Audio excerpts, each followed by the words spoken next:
on task.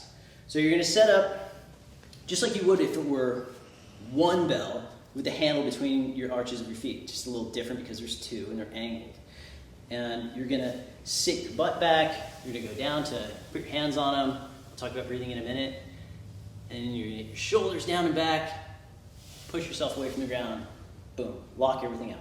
Abs engaged, glutes tight, quads tight. And then breathing from the top. Give them to gravity, but stay tight, stay connected, keep your tension. All right, so here we go. Breathing would be here.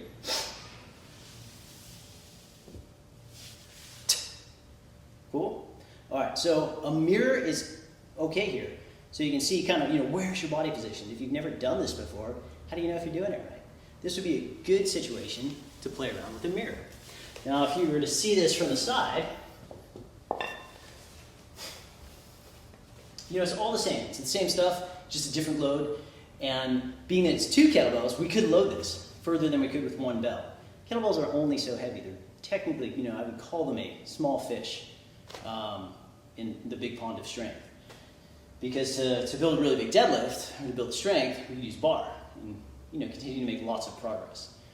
But we don't need to lift super heavy. And if we wanted to add some weight to this movement, a pair of bells can really keep it growing for a pretty long time until you're ready for a bar, if you choose. So, side view, same thing. Just do a couple reps. It's gonna look a little squattier here, just because the bells are, on the ground. If they were on a block or something, it would be less squatty. But different ranges of motion for the hips, wider stance, deeper range of motion. It's all good for increasing how you're able to produce your hip hinge in the golf swing. And with more weight, you build more strength. So keep your shoulders engaged, make a good hinge. It's gonna feel a little different because it's wider, but take your time, make good reps.